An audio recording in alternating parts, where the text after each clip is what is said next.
Natan Batista Job, presidente da nossa convenção e da igreja em Porto Alegre, e de todos os servos de Deus, vossos irmãos, e das igrejas co-irmãs ali no estado do Rio Grande do Sul. O Senhor tem abençoado o trabalho lá no extremo sul do país. A nossa igreja este ano ali no Rio Grande está na comemoração dos seus 80 anos de Pentecoste, fogo, poder e glória de Deus. Então, recebo as saudações afetuosas, fraternais do povo gaúcho e da igreja que serve ao Senhor ali. Evidentemente, nós estamos agradecidos a Deus pela oportunidade de estarmos nesta escola bíblica e também com temor e tremor, porque não poderia ser diferente. Não estamos com a intenção, seria muita pretensão nossa vir aqui querer ensinar, não é isto que está em nosso coração. Nós viemos para rever os irmãos, abraçá-los e sermos abençoados juntos pelo Senhor e compartilharmos alguma coisa que passa por nosso coração. Vamos abrir a Bíblia em Atos dos Apóstolos. Atos dos Apóstolos, o capítulo de número 2, versículos 44 a 47, já que estaremos falando sobre crescimento da igreja, que está na página 12 da nossa apostila, na página 12, e nós queremos fazer esta leitura bíblica como base do que vamos falar nesta manhã. Nos diz assim a palavra do Senhor: todos os que criam estavam juntos e tinham tudo em comum. Vendiam suas propriedades, fazendas, repartiam com todos, segundo cada um tinha necessidade. E perseverando unânimes todos os dias no templo, e partindo pão em casa, comiam juntos com alegria e singeleza de coração, louvando a Deus e caindo na graça de todo o povo. E todos os dias acrescentava o Senhor à igreja aqueles que se haviam de salvar. Amém. Meus queridos, evidentemente, a nossa preocupação como líderes, como obreiros, como pastores, sempre gira em torno do objetivo principal, que é vermos a igreja do Senhor crescer e o nome do Senhor Jesus, através dos resultados de nosso trabalho, ser glorificado na nossa vida e no trabalho em que estamos a fazer. Esta é a preocupação de qualquer obreiro fiel, de qualquer obreiro responsável, até porque todos nós sabemos que haveremos de prestar contas diante de Deus. Nós sabemos que não somos donos da obra, donos da igreja, nós somos apenas servos, mordomos, que estamos administrando os bens do nosso Senhor.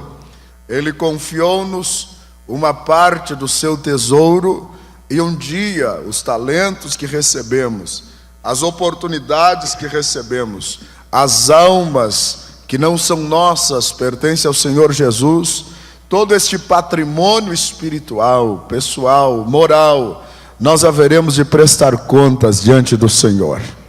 E a Bíblia nos demonstra, em várias oportunidades, nas parábolas dos talentos principalmente, que Ele exigirá de nós produtividade, Ele exigirá de nós resultados, até porque recebemos o que recebemos sem merecer, recebemos a salvação sem merecer, só por graça, glória a Deus.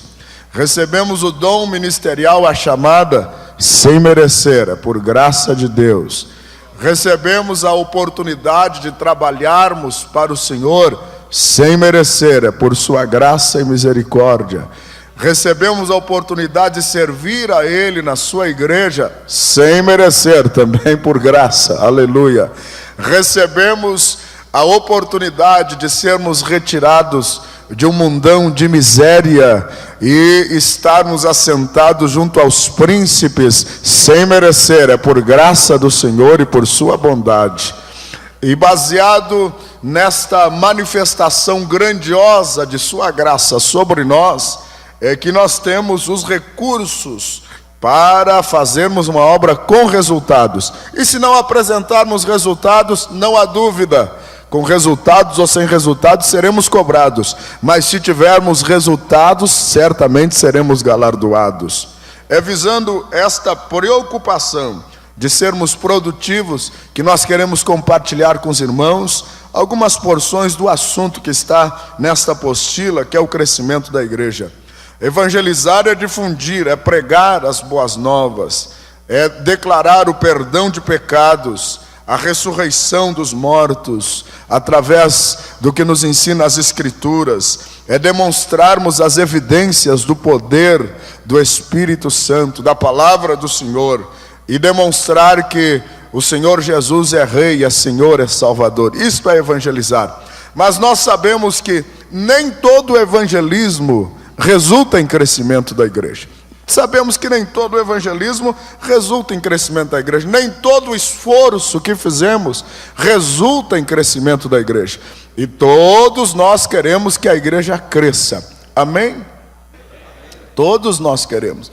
Eu trabalho numa região no estado do Rio Grande do Sul, uma das regiões lá da parte sul do nosso país, mais difíceis no que diz respeito ao crescimento da igreja, devido à cultura. Eu trabalho no centro da colonização alemã, na cidade de Voti. 40% das pessoas daquela cidade só sabem se comunicar em alemão. Se você chegar lá em Ivoti, você vai procurar um escurão assim que nem eu, na cidade só vai encontrar eu mesmo.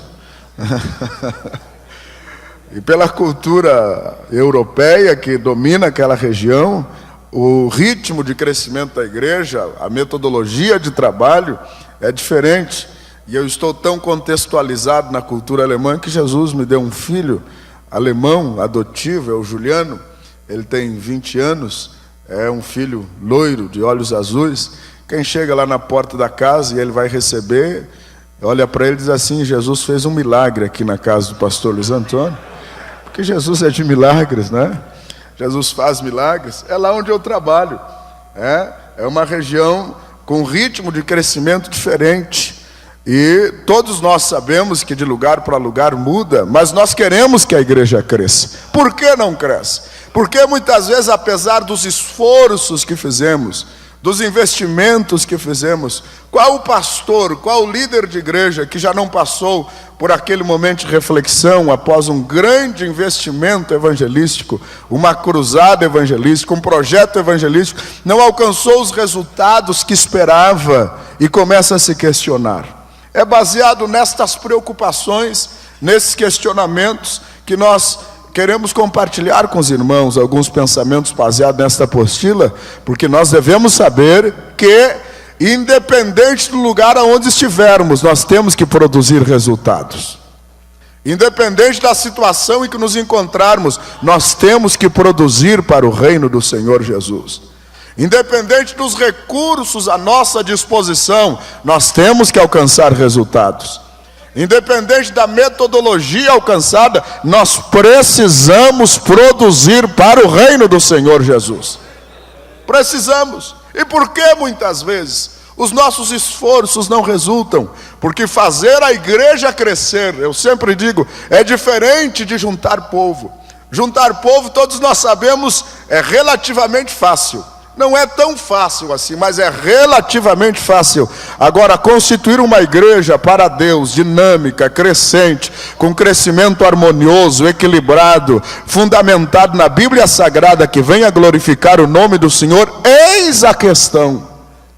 Eis a questão. Qualquer obreiro responsável conhece esta labuta, esta dificuldade, glória a Deus. Mas nós cremos, eu creio, todos nós sabemos, confiamos que a palavra do Senhor possui para nós todos os resultados, para que possamos ser frutíferos para o reino do Senhor. O crescimento da igreja, portanto, é diferente da evangelização. A evangelização faz parte do processo de crescimento. Crescimento da igreja investiga a natureza, a expansão, implantação, multiplicação, funcionamento e saúde da igreja.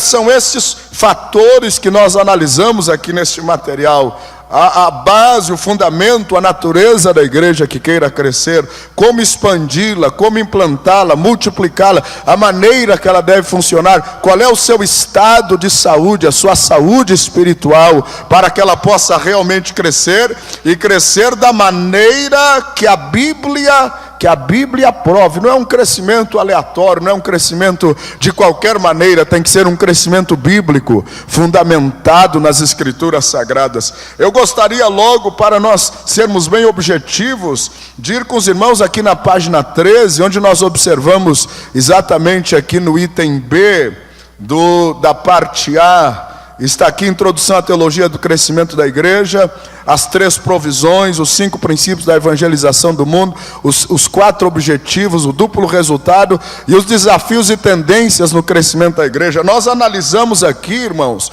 o fato de que a igreja primitiva também enfrentou desafios. Os desafios para o crescimento da igreja não são nenhuma novidade desta época. A igreja primitiva também teve que vencer desafios, teve que transpor barreiras, buscar formas, métodos, orientação do Espírito Santo, para que pudesse alcançar resultados. E se nós observarmos os Atos dos Apóstolos, as frentes missionárias, as frentes evangelísticas, nós vamos concluir que o cristianismo nasceu num ambiente completamente hostil, completamente contrário aos princípios da nova fé, as perseguições. Eu estudava esta semana os desafios de Paulo, especialmente na sua segunda viagem missionária, que foi a sua viagem, a sua empreitada missionária mais frutífera. Os desafios que aquele homem enfrentou, as barreiras que ele precisou vencer em Antioquia da Pisídia, Icônio, Listra, Derbe, a orientação do Espírito Santo quando chegou em Troade. Ele queria ir para a Ásia, teve que ir para a Macedônia, entrar na Europa, em Filipos, uma região difícil. Na verdade, o cristianismo nascente de Atos dos Apóstolos também enfrentou desafios. Os desafios não são características tão somente da nossa época. Às vezes nós começamos a pensar, vivemos uma época difícil da igreja crescer. Meus irmãos, nunca foi fácil. Quem disse que foi fácil alguma vez mentiu, ou não sabe o que é pastorear a igreja. Não sabe o que é fazer com que uma igreja entre em movimento, se dinamize. Nunca foi fácil, mas apesar das dificuldades, a história prova que o Evangelho, como poder de Deus, sempre triunfou em qualquer situação, em qualquer circunstância.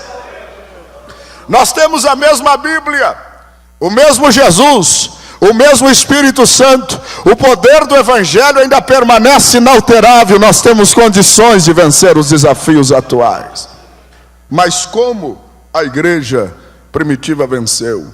Os desafios da hostilidade contra aquela nova forma de vida.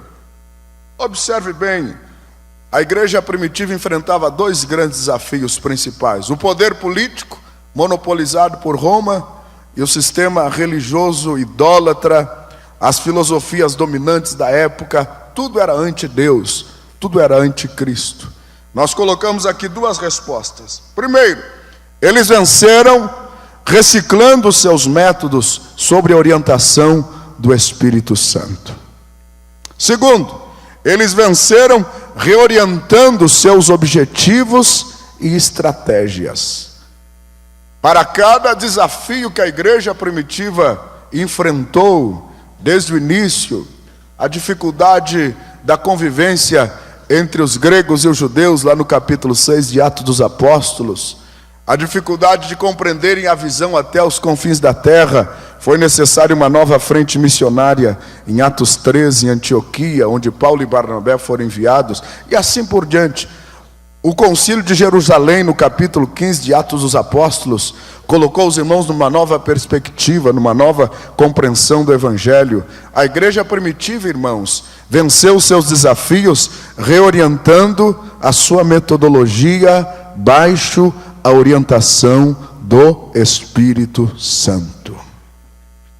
Eu creio piamente que hoje, aqui, enquanto nós estamos nesta escola bíblica, o Espírito de Deus tem um novo método para revelar ao seu coração, obreiro, líder, pastor, para que você possa vencer os desafios do lugar aonde você trabalha. Nunca foi fácil, não é fácil e nunca será fácil. Nós temos um inimigo a combater. Nós temos um mundo que é hostil à nossa maneira de ver, à nossa fé, à nossa postura.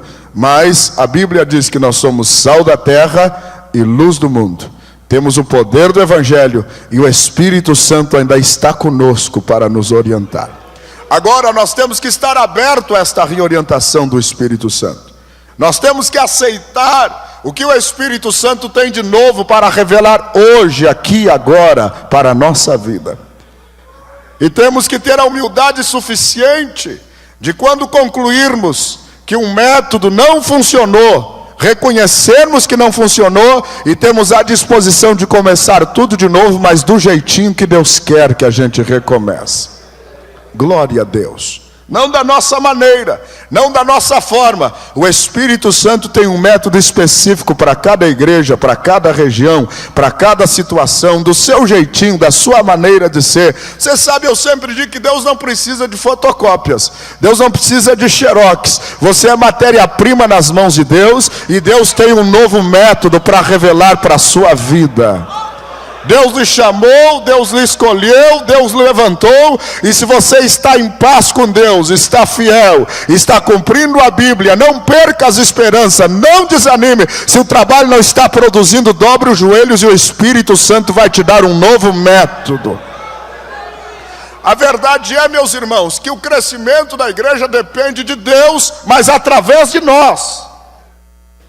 Através de nós. Deus dá o crescimento, mas dá o crescimento através de nós. E para que o crescimento da igreja se efetive através de nós, nós temos que estar abertos ao que o Espírito Santo quer dizer hoje para a minha vida e para a sua vida.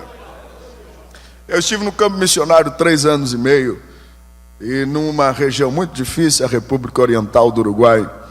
E naqueles momentos difíceis que todo missionário passa, e eu sei que todos os irmãos aqui têm esta experiência, e eu dou glória a Deus por todos aqueles vitoriosos no campo missionário que conseguem fazer coisas extraordinárias.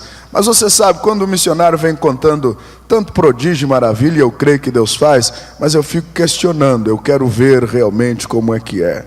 Porque às vezes, meus irmãos, quem não tem a experiência real do dia a dia da evangelização, às vezes não compreende muito bem as dificuldades. Eu dou glória a Deus por todos aqueles vitoriosos, mas eu aprendi algumas coisas lá no campo de missões. Fui enviado por uma igreja líder no nosso estado, uma igreja de uma visão muito grande e muito instruído e orientado pelo pastor. E eu cheguei no campo missionário pensando comigo, é só eu pegar a Bíblia, caminhar daqui para lá e de lá para cá e a igreja vai crescer. Cheguei evangelizando, correndo, evangelizando ao ar livre, entregando folhetos. E fiz uma visita a uma pessoa. No primeiro dia tinha uma multidão naquele culto daquela nova igreja. Tinha 5 pessoas. E veio uma senhora cancerosa e nós oramos. Jesus curou ela naquela noite. Naquela semana visitei aquela senhora. Ela foi fazer um exame médico 3 dias depois. Não tinha mais nenhum sinal do câncer. E eu cruzei os braços e disse, glória a Deus, agora a igreja vai encher com esse testemunho, porque esta mulher virá na igreja e vai trazer outros. Nunca mais ela apareceu na igreja. Continuei evangelizando. Um outro dia evangelizei um senhor que estava cego, orei por ele, fui para casa. No outro dia ele mandou a notícia, brasileiro, eu não sei o que você tinha nas mãos, mas quando você impôs a mão sobre a minha cabeça, a cegueira foi embora. E eu dei glória a Deus, disse, agora Jesus curou este cego, e ele vai vir para a igreja vai encher. Ele nunca apareceu na igreja. Anunciei um batismo com 7 pessoas. No 3º mês que estava no campo de missões, tinha 7 candidatos. Anunciei para o mundo todo que ia batizar 7. Quando estava chegando perto do batismo, um desistiu, o outro também desistiu. e o terceiro desistiu. Quando chegou no dia do batismo, tinha 4 só para batizar. E eu disse, que vergonha, os meus colegas vão vir aqui e não vai ter ninguém para batizar. O pastor vai vir ver o resultado da obra. Eu sou um obreiro fracassado. E chegou no dia do batismo, ainda tive que sair de carro buscando os 4 para batizar. Eu digo, Jesus, onde é que eu estou? Um dia eu fui orar e disse, Senhor, eu estou no lugar errado. Não tenho chamada, eu me equivoquei, eu vou me embora, Senhor. Não pode ser. A igreja está investindo. O Espírito Santo disse assim para mim, tu tens que te humilhar e aprender tudo de novo, porque aqui é outra realidade. E eu perguntei, Senhor, mas e os canudos de teologia que eu tinha? E as escolas bíblicas que eu fiz? E o meu diploma de química industrial? O Espírito Santo disse, esquece tudo isso e aprende tudo comigo de novo, porque eu vou te ensinar como é que se trabalha. Xarabacantarabá. Se nós queremos que o Espírito de Deus nos dê uma metodologia nova para crescer, vamos nos humilhar, voltar aos pés da cruz, deixar que o Espírito Santo nos ensine. Não pense que sabemos tudo, irmãos. Ainda temos muito a aprender. O Espírito Santo tem algo a nos ensinar aqui. Já sei tudo, sei como é que faz. Não sabemos não. Hoje, aqui agora, o Espírito de Deus tem uma revelação nova, uma metodologia nova para você. Deu certo para o ano passado, para este ano Deus tem algo novo para a sua vida. Para este ano Deus tem revelação nova para o seu ministério. Deus tem revelação nova para a sua igreja. Glória a Deus. Saí evangelizar um outro dia, casa por casa, folheto por folheto, sozinho. Pastor Alberto me visitou lá nesse período. Ninguém se convertia. Numa região de italianos, onde outra vez o único escurão na cidade era eu, com 45 mil habitantes. Ninguém aceitava nem o folheto que eu falava, que eu entregava. Um dia eu cheguei, numa tarde muito quente, cheguei na casa de uma senhora, uma favela, e pedi um copo d'água. Já tinha caminhado vários quilômetros evangelizando a pé, e cheguei sem nenhuma fé naquela casa. Pedi água, não disse que era pastor nem missionário, só queria um copo d'água e me sentar e descansar um pouco. Eu estou falando de coração para coração. Nós não podemos ser hipócritas. Cada um sabe que é difícil fazer a igreja crescer. Aleluia. Todos nós sabemos que isso não é brincadeira, não. Quando eu fui sair agradecer a água, aquela senhora disse, faça uma oração daquelas que o senhor faz lá na sua igreja por mim. Pode ser que ocorra um milagre na minha vida. Eu fiquei assim impressionado. Mas como é que ela sabe que eu sou pregador, missionário? Eu não disse nada para ela. E ela disse para mim, pode ser que um dia eu levante essa cadeira de roda e eu vá lá lhe visitar nesta igreja? Faz quantos dias que eu não como, não bebo, não durmo, eu estou destinado à morte. Enfim, foi uma choradeira. Eu orei por ela, irmãos, só crendo na palavra do Senhor. Porque no meu coração eu estava desanimado, derrotado, destroçado, entristecido. Cheguei em casa e a minha esposa disse, a irmã Isabel disse, e meu velho, quantas almas ganhou hoje para Jesus? Ninguém. Mas como ninguém? Ninguém aceitou Jesus. Só uma velhinha lá que eu orei por ela, mas nem pedi para ela aceitar Jesus, nem fiz o convite. E quem é que vem no culto hoje de noite? Acho que é eu e tu de novo. Quando chegou de noite, irmãos, na hora do culto, 7h30, naquela grande igreja que era na sala da minha casa, 3 metros por 4, eu comecei o culto como se estivesse pregando para 5.000 pessoas, mas só Deus sabia o meu coração. Só Deus sabia o desânimo que eu estava. Cantei alguns hinos da harpa. Quando eu olho assim naquela sala, entraram 2 cachorros. Eu digo, ó. Atrás daqueles 2 cachorros entraram 3 crianças. Atrás daquelas 3 crianças entraram 2 senhoras. Uma delas, ela que era a senhora de 82 anos que eu orei por ela à tarde. Chamava-se Ramona.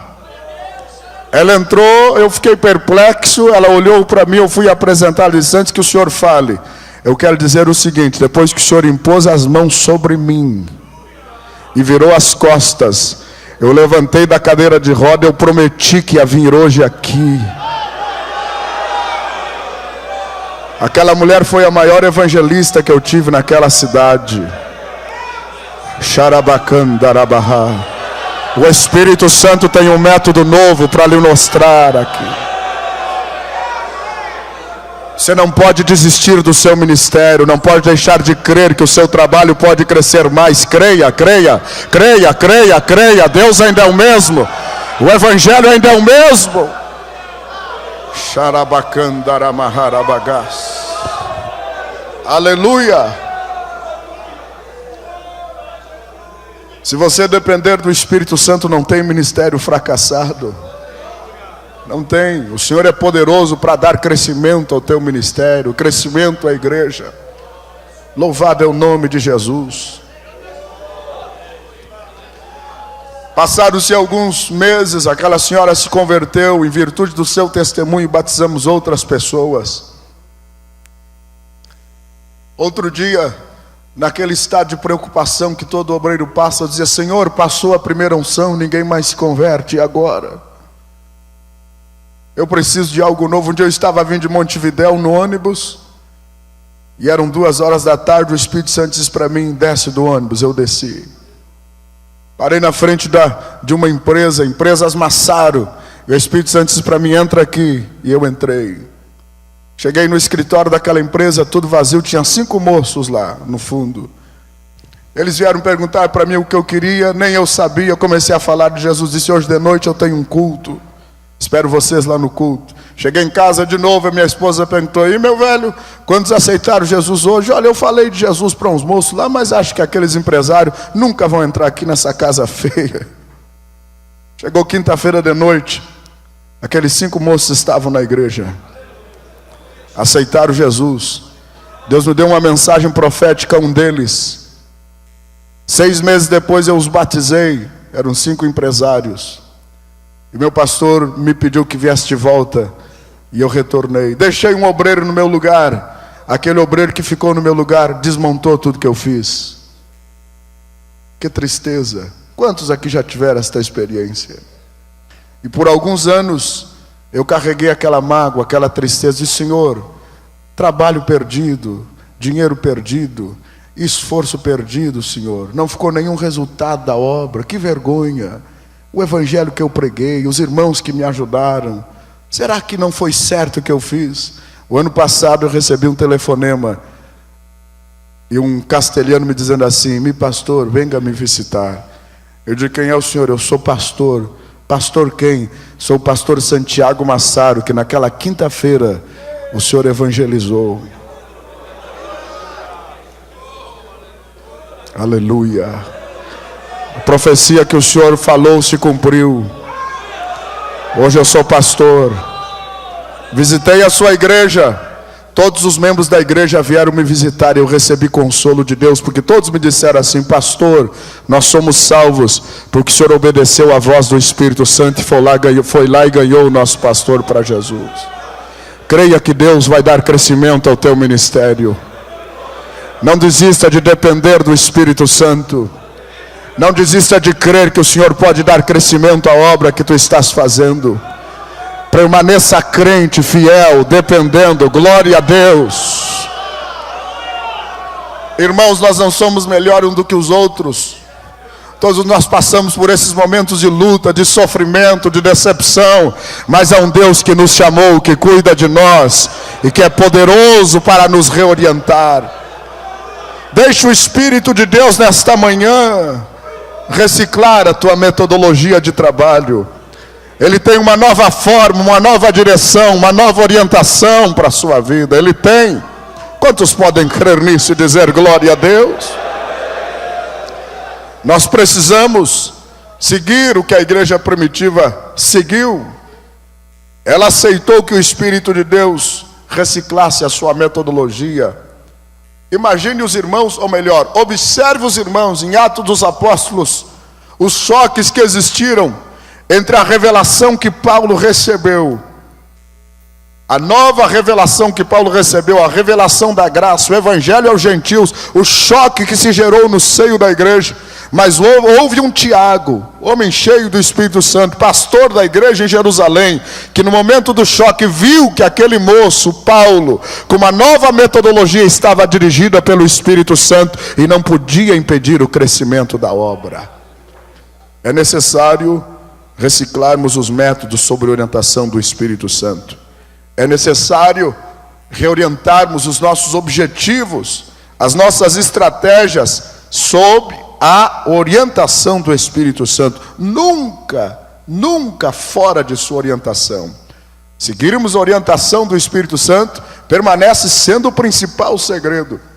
Eu avaliava Atos dos Apóstolos a partir do capítulo 13, nesta semana, enquanto viajava, estudando a Bíblia, lendo livros. Em cada um daqueles capítulos há um elemento sobrenatural. O Espírito Santo ou dirigindo por visões, sonhos, revelações, profecias, novas fórmulas de trabalho. E o resultado era isso. Lá no capítulo 17, quando os irmãos chegaram em Tessalônica, a palavra foi essa: aqueles que alvoroçaram o mundo chegaram até aqui. Glória a Deus.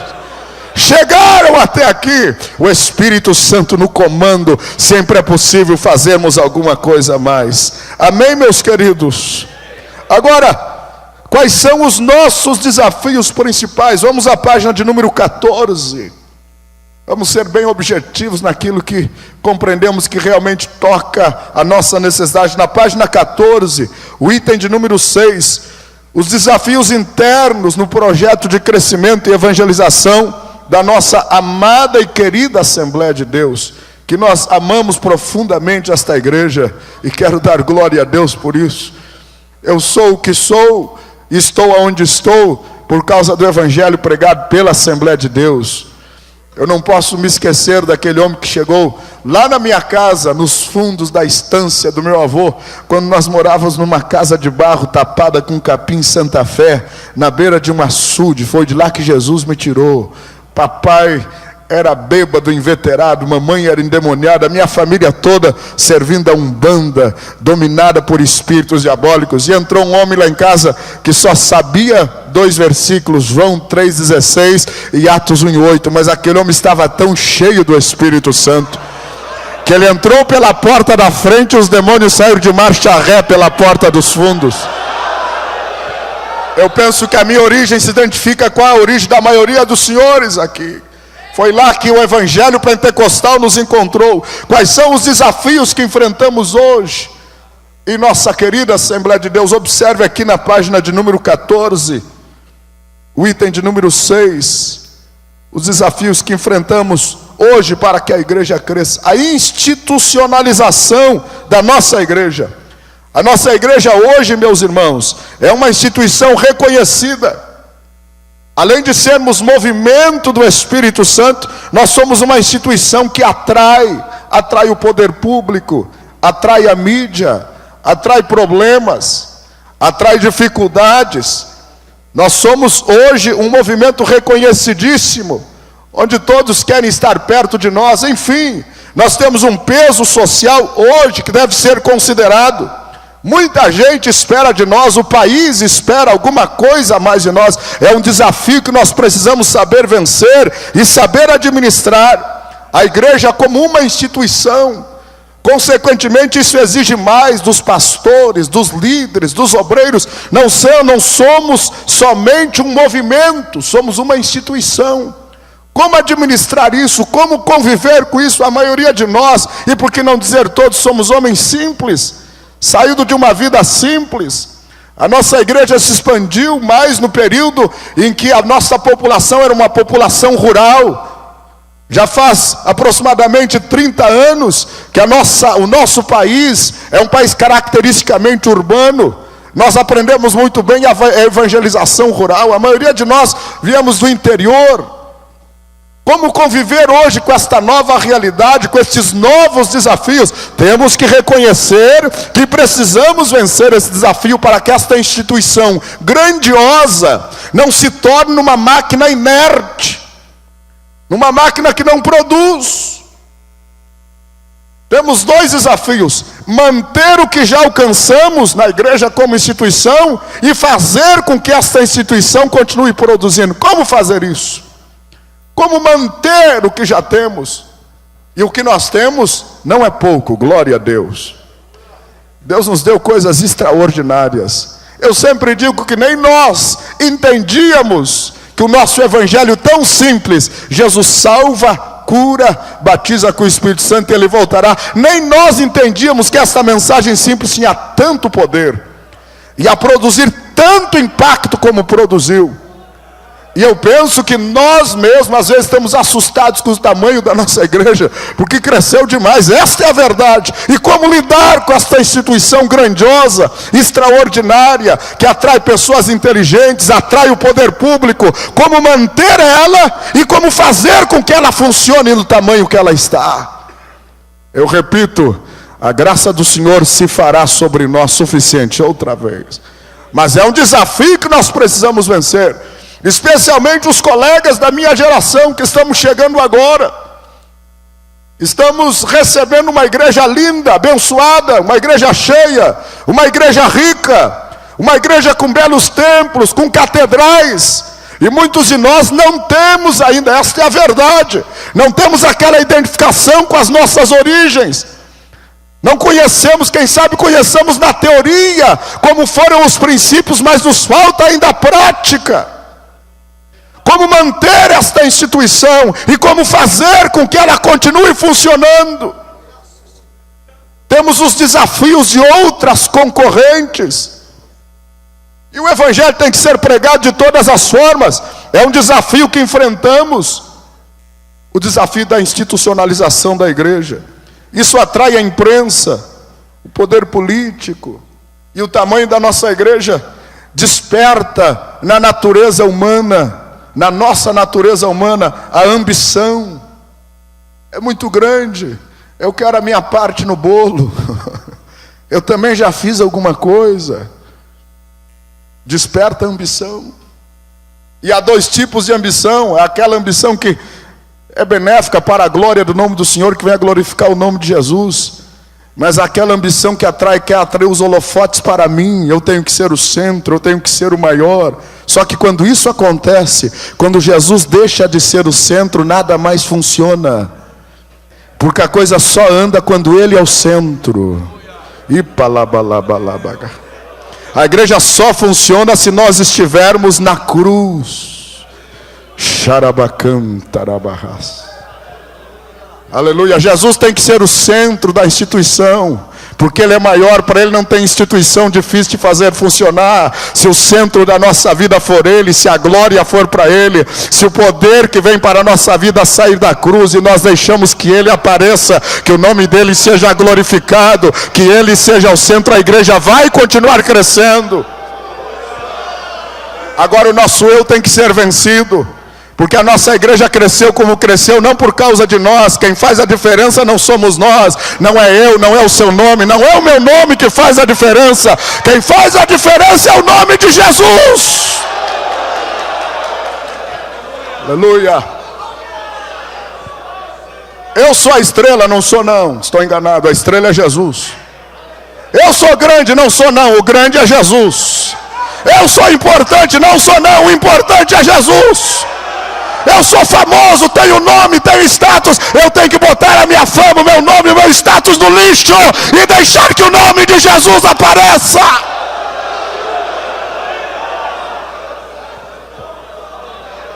Aliás, essa já é uma infecção que está querendo tomar conta das nossas igrejas, dos nossos púlpitos.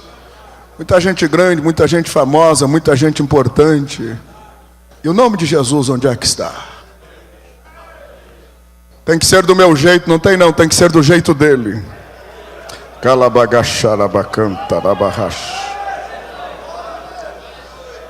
Os nossos púlpitos não podem se tornar em passarela de estrelas. Tem que permanecer sendo o lugar do servo que diz: é necessário que ele cresça e eu diminua. Se ele continuar sendo o centro, a instituição vai continuar produzindo. Glória a Deus. Mas é o perigo da ambição pessoal. Essa ambição nos aparta da simplicidade. Essa ambição nos aparta dos princípios fundamentais do Evangelho. Esta ambição humana nos aparta de uma vida simples, nos aparta de uma vida sensata, sem opulência. Aleluia.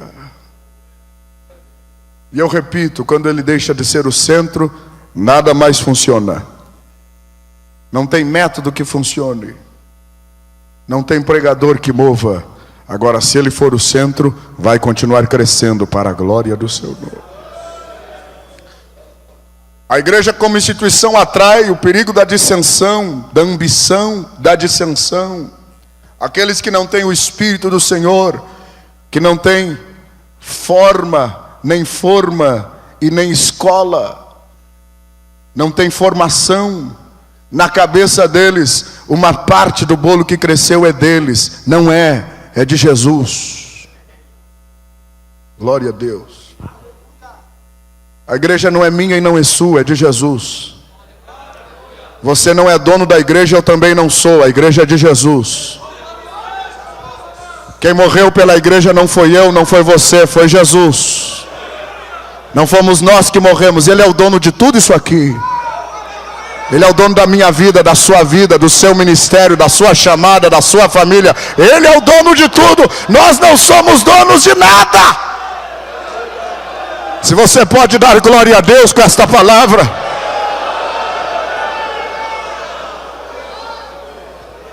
E se você e eu não somos donos, nós temos que fazer o que Ele quer, estar onde Ele quer, ir na hora que Ele quer, ficar na hora. Não saio daqui, sai sim, você não é dono da igreja.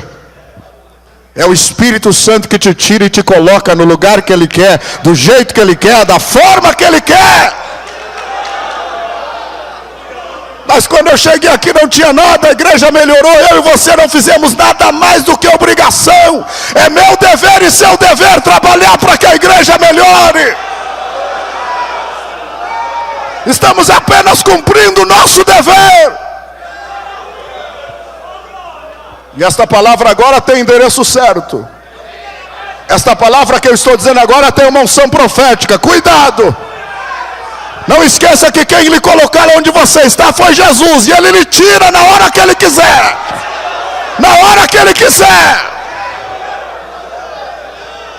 Oh, aleluia! Oh, aleluia! Oh, aleluia! Oh, aleluia! Xarabacandarabará, xarabacandaramará. A noiva é dele. O corpo é dele, não é nosso. Aleluia. Aleluia.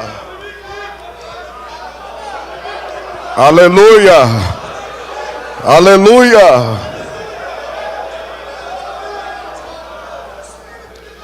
Outro desafio que temos a vencer é a nossa sobrecarga. Está aí a sobrecarga e o distanciamento da liderança.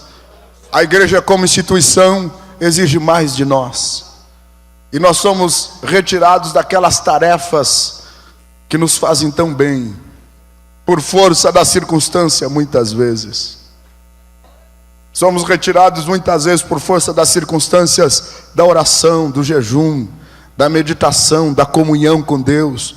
Porque o peso administrativo da igreja exige de nós um esforço acima muitas vezes da nossa capacidade. Uma superestrutura administrativa sobrecarrega os líderes. E o espiritual fica em nível secundário. E nós acabamos, por força das circunstâncias, delegando trabalhos que só nós podemos fazer a muitos irmãos. E são queridos irmãos. Mas há coisas na igreja que só eu, que sou pastor lá de Voti, posso fazer. Porque a chave da igreja, a chave da autoridade que abre porta e fecha a porta está na sua mão, que é o líder. Deus colocou a chave na sua mão. O outro que lhe ajuda pode ser melhor que você, pode ter mais capacidade, mas ele precisa saber que a chave não está com ele, a chave está na sua mão. Foi Deus que deu. Amém? Glória a Deus.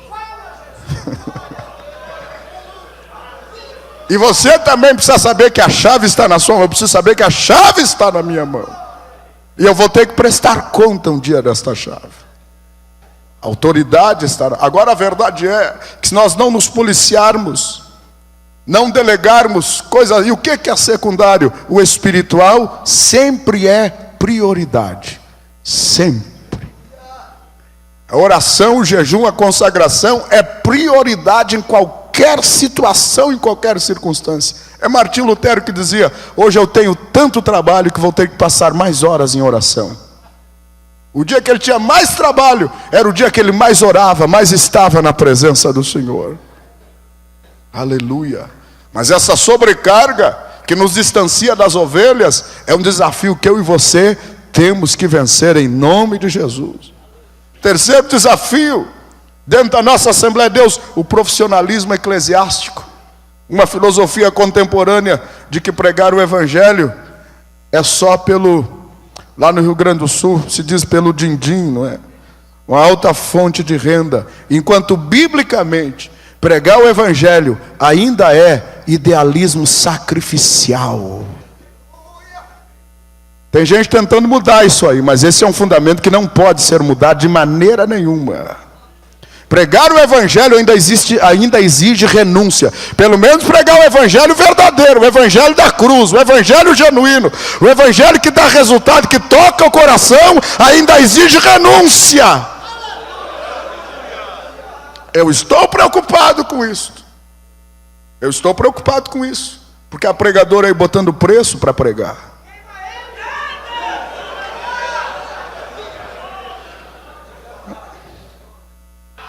Eu não encontro base bíblica para isso. Tem nada contra os pregadores, também sou. Todos nós somos irmãos, nada contra, amém. Mas alguém tem que bradar contra essa desordem, meus irmãos. Você não tem base bíblica. Que o obreiro tem que ser bem tratado, é verdade, glória a Deus. A igreja tem que reconhecer. Quem não gosta de ser bem tratado?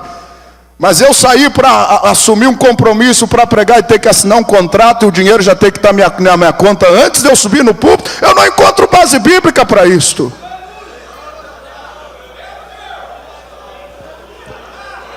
Eu não conheço a Bíblia, alguma coisa está errada comigo ou com essa turma. Nós temos que pregar por amor ao Evangelho. Nós temos que pregar por renúncia, por sacrifício. Nós já recebemos tudo o que tínhamos que receber. A salvação já é um tesouro suficientemente grande. Nós temos que ser gratos a Deus todos os dias por isso. Paulo terminou na prisão com a capa, com os livros e sem muitos amigos, mas ele diz: combati o bom combate. E eu saio daqui desta cadeia, mas não saio para a derrota, eu saio para receber uma coroa. Você galardoado, você coroado. Esta ambição material e materialista, irmãos, tem se transformado em um veneno nas nossas vidas. E o profeta de Deus, para estar nesse altar, tem que ter compromisso com Deus. Não com o dinheiro. Com Deus, para estar livre para falar aquilo que Deus manda, aquilo que Deus quer, porque Deus se responsabiliza. Pregar o Evangelho ainda é idealismo sacrificial, onde o que conta são as motivações. Se eu estou pregando no altar para me promover, posso pregar muito bonito, mas não é o que a Bíblia ensina.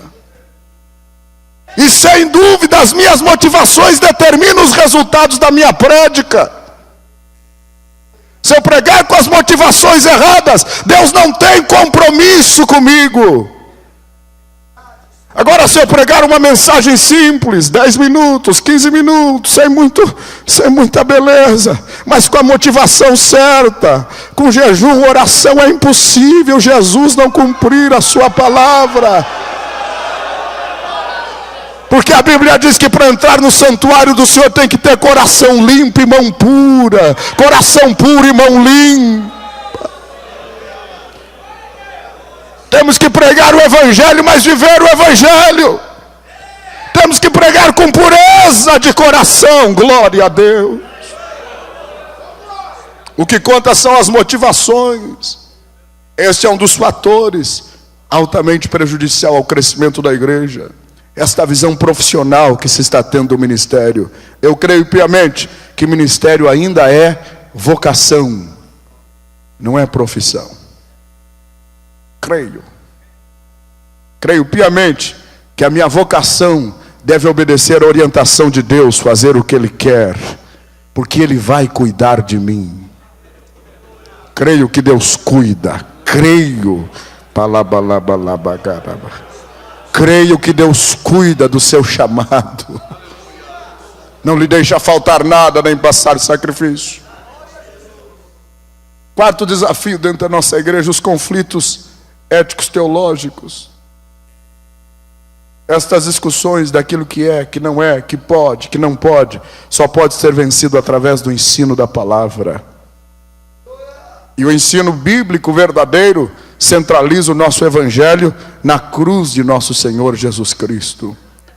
Os movimentos que conseguem vencer os desafios contemporâneos à sua história são aqueles que centralizam os seus comprometimentos, a sua mensagem, a sua vida com tudo que vem da cruz e com o ensino da palavra do Senhor. O quinto desafio: todos nós precisamos pensar de forma planejada, de forma organizada.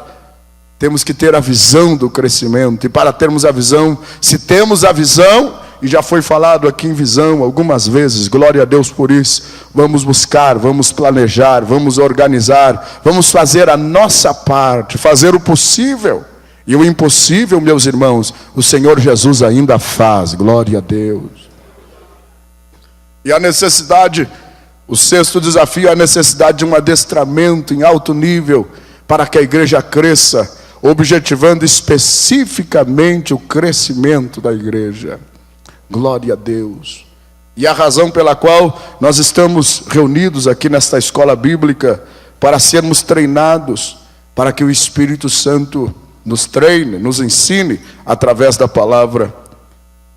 Vamos adiante rapidamente. Eu quero aproveitar os meus últimos 5 minutos e agradecer a oportunidade. É impossível nós falarmos em tudo que está aí, mas o Espírito Santo dará orientação a cada um dos seus servos, a cada irmão. Observe comigo rapidamente, nos fundamentos bíblicos e eclesiológicos da teologia do crescimento da igreja, o item número 3, os fatores eclesiológicos do crescimento da igreja. E eu quero sinalizar especificamente 2, tão somente. No 3.4 diz assim: para que a igreja cresça, ela não deve padecer de nenhuma enfermidade espiritual ou moral. Eu gostaria de dizer aos irmãos, na nossa pouca experiência do dia a dia, um dos principais trabalhos nossos como líderes, como pastores, como obreiros, preocupados com o crescimento da igreja hoje, é curar a nossa igreja. Nós temos uma linda história, mas essa história tem sido a base de guerras, de batalhas. E hoje há algumas enfermidades, pessoas feridas, que precisam ser saradas, restauradas. Há igrejas que precisam ser restauradas, saradas. Aleluia, para que haja crescimento. Quantas igrejas que não têm mais uma unidade de pensamento. E eu chego em Efésios, no capítulo número 4, e eu encontro ali pelo menos 5 fundamentos que Paulo ensina para que a igreja cresça. O primeiro é a unidade. E Paulo diz assim, que nós temos que procurar guardar a unidade. Se nós temos que procurar